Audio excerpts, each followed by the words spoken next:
Hello, and welcome to another episode of Solipsist Watched. I'm your host, the Social Solipsist, and I just watched 1987's Hellraiser. As you can probably already tell from the picture on the screen. Well, I guess that's true of all of them. But this movie is iconic, even among a great many people who have never seen it. I would say it's probably up there on the list of movies, the relative number of people who recognize a character from a thing that they have never seen. Pinhead, as he is referred to subsequently, the Cenobite, is an iconic horror character, and there are 10, 11 sequels? I don't know. Unknown number of sequels to this film, which are legendarily terrible.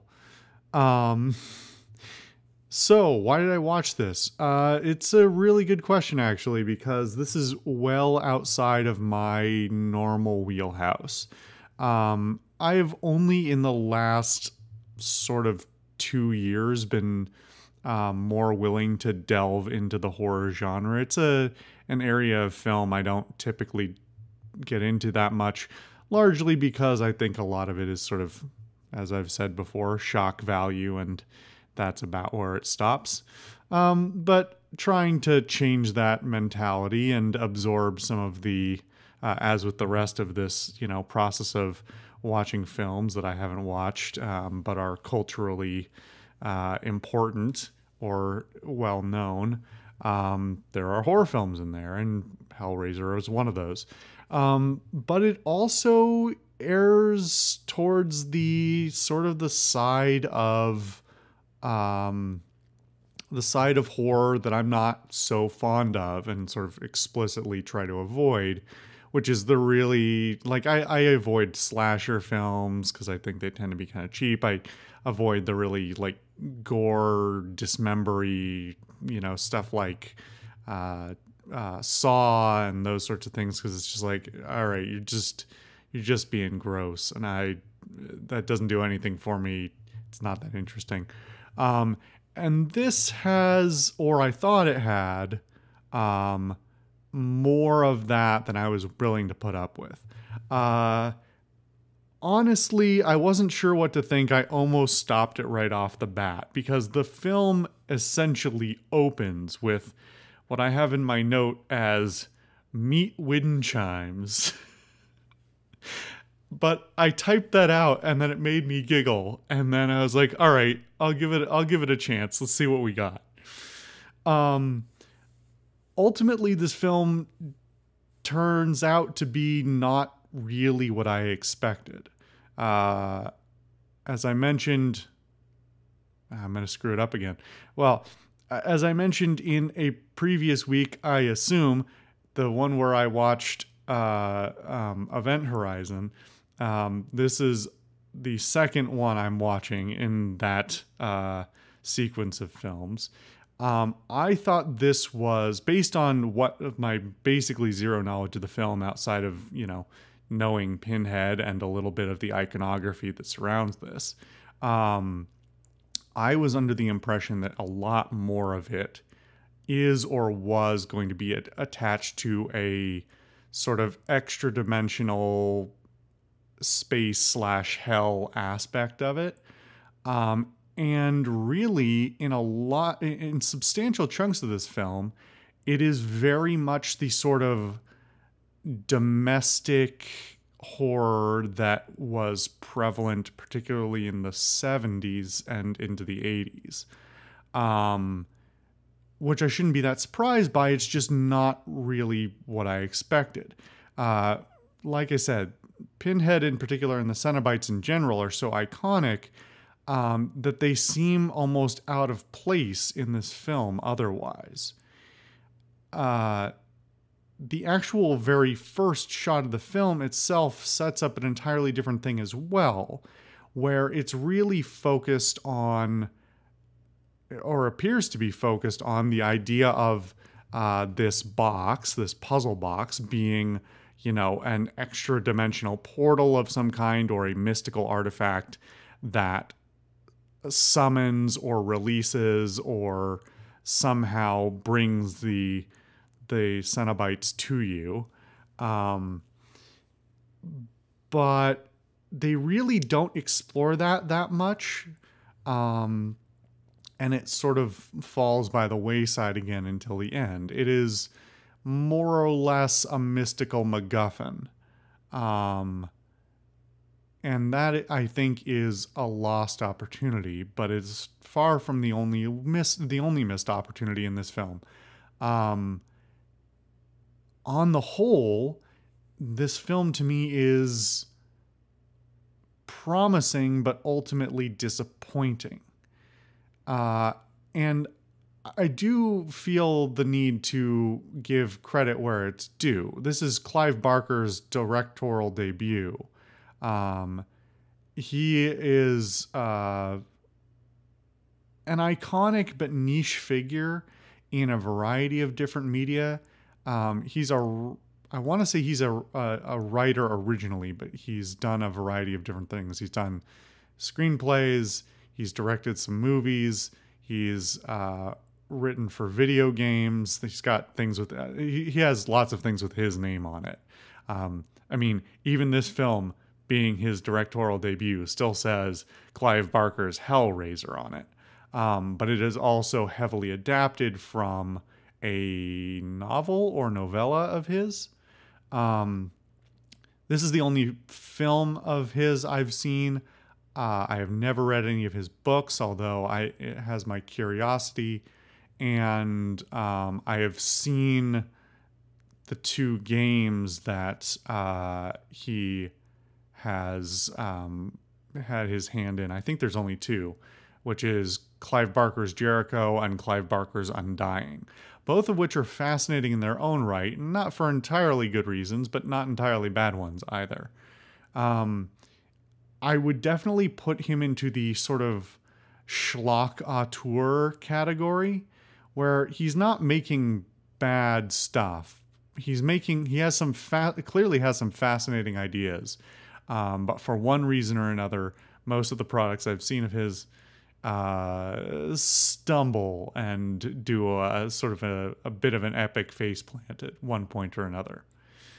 However, to refocus back on this film, really, it doesn't seem to have a particularly good focus on the story it wants to tell or the themes that it's really trying to get at. And that was the thing I think I was most disappointed by. It is grotesque in a variety of ways. It does not shy. Allegedly, this originally got an X rating until they did some cutting of the film. I feel the need to specify that in this case.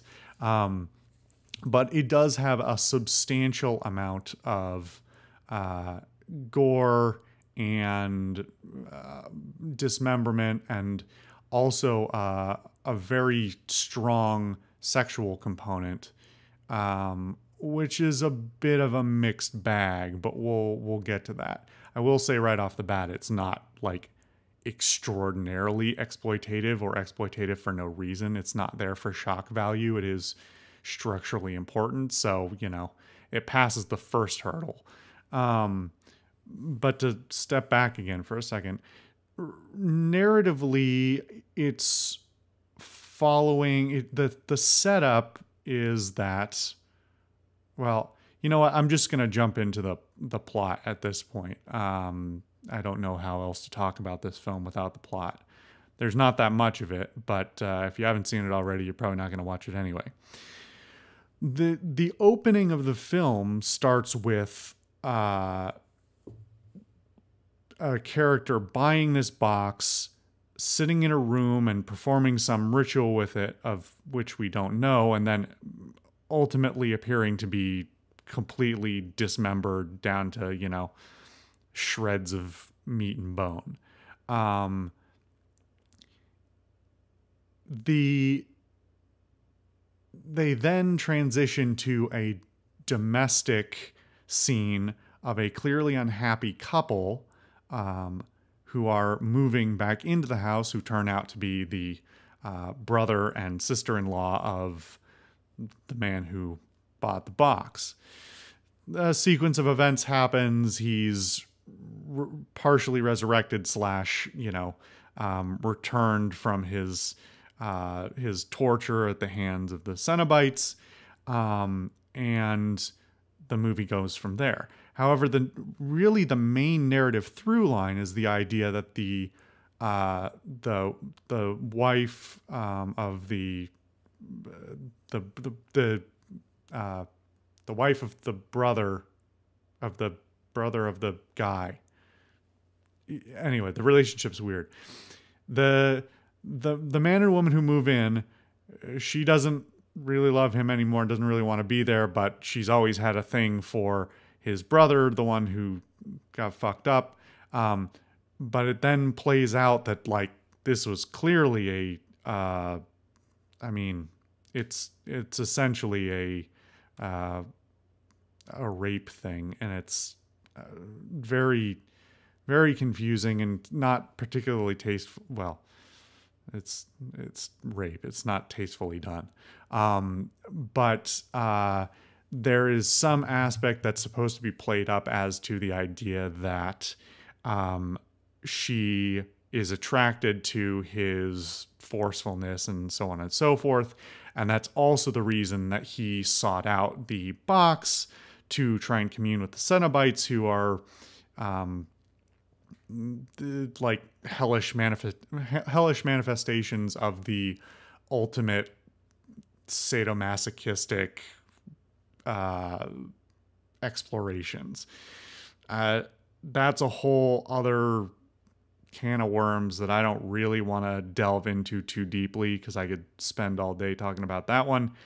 Suffice to say, none of it is presented in a healthy way, and that is intentional, but also has some problems. Clearly, that's the main through line, is I want to resurrect my husband's brother, dead brother, because I still have the hots for him, even though he's a, gristly meat sack trying to claw his way out of hell. So now I'm going to lure men back to the house, kill them with a hammer, and serve them up to him to drink their fluids, which is just... It sounds more schlocky than it actually ends up being in presentation, but it's also not presented particularly compellingly, because at best what we really see her struggle with is basically struggle with killing people. And then she sort of rather rapidly transitions to being okay with it, even taking some pleasure in it. And obviously this is supposed to be a further exploration of her psychological devolution into a similar sort of obsession with pain and pleasure and the cross between the two. But it's never really paid off by the end of the film. And that's what bothers me the most. The box itself as a MacGuffin, and the Cenobites as sort of ancillary villains. There's not really clear villains in a lot of a clear villain in a lot of the film. Everybody's sort of horrible in their own way. They don't show up until very late, when it's sort of explained that he's escaping. Like, it's explained more explicitly that he's escaping from their tortures, and that he just needs her to kill more people so that he can finally be free and they can be together. Of course, that doesn't pan out for her, because it's a horror film, and when you commune with evil evil beings, or things that have made pacts with demonic entities or whatever, it never really tends to turn out in your favor. Go fucking figure. But it doesn't really culminate in anything more than a cliche horror ending. And that's really the most disappointing part, especially when it sort of poses itself as something that's pushing the limits in terms of like public willingness to digest content, in terms of both sort of gore and sexual content in a semi-mainstream film. And I do sort of wonder how much meddling there was. It does sort of make me wonder about the book that this was based on, and how much creative control Barker had. Allegedly, he had a lot of control, and they only gave him, I think, about $900,000 to make this movie. So under the circumstances, it's pretty impressive what they actually did get out of that, especially with his self-admitted extreme inexperience, or complete lack of experience, really, with anything in the cinematic realm at that point. But it ultimately doesn't come to a satisfying psychological conclusion, or really a conclusive exploration of the themes that it seems to be trying to address. As it goes on and gets into the late part of the second act and into the third act, it really devolves sort of more into some horror tropes, some gore for gore's sake, that I couldn't help but laugh. Like, really the reason I got through this is because some of the moments are so absurd that I just couldn't help but laugh at them. Like, I got a couple of lines I wrote down here. You're just gonna peel a rat over the bed, huh? Because that's a thing that happens. Party foul, bro. How you just gonna vomit maggots like that and not make up for it? Like, it's really just towards the end gets into a lot of that shit, and I don't quite understand why, because it had something going, and then it sort of takes a right turn into, relatively low budget gross out for gross out's sake. And it does sort of coincide with the approaching of the threat of the Cenobites. But nonetheless, I mean, the fact that there is a monster character, I don't know if it's also supposed to be a Cenobite or something else entirely, or some sort of demonic entity that comes from the same realm, or I don't know, the fiction, I don't really care to know. But it just, whereas the five Cenobites, I don't remember how many there are. I think there's 4. They all look great and have really distinctive features. And there's some great makeup work that's done there. Comparatively speaking, this like weird monster scorpion meat sack thing is not great. It doesn't look great to begin with. Like, it doesn't look particularly well made. It's not particularly threatening seeming, and it's mostly there in the 2 scenes that it's there just to be a weird threat, a thing to run from, which seems to be entirely out of line with the rest of the sort of psychological / grotesque horror that the rest of the film is focused on. The idea of Kirsty, I think is her name, like being caught by and then chased by this thing on 2 separate occasions, and it being sort of the ultimate evil to be dismissed at the end of the film is, I mean, I was just sort of baffled by it, sitting there watching the last scene and going, is this really how this is going to go? And it really undercuts a lot of that sort of psychological exploration. But like I said, even the psychological exploration that had existed before was relatively shallow, and I only wish they had spent some more time on that. Something tells me that Clive Barker is not, maligned as an author, or I don't think he really has a reputation as being a schlocky author. So I would have to imagine for something like this to have come out of a novel or novella, there's probably a lot of content left on the page. And I only wonder what that might be. Yeah, just the monster fight at the end. Frankly, the idea of using the box as a weapon or as a means of dismissal for the Cenobites as well really seems sort of shoved in at the last moment to find a conclusion. And it's almost disappointing. I almost wish that Kirsty wasn't in the film at all, because she doesn't serve a lot of narrative purpose until the very end, when she's catching her stepmother and then being admitted to the mental hospital and then going back to use the box to save the day, which seems entirely outside of the rest of this stuff, which really I would classify most of the rest of the film as just sort of watching a group of yuppies be horrible to each other, which is sort of satisfying in its own right. And if the film had excised all of Kirsty's stuff, the daughter stuff, and her boyfriend, who completely don't understand why they're there,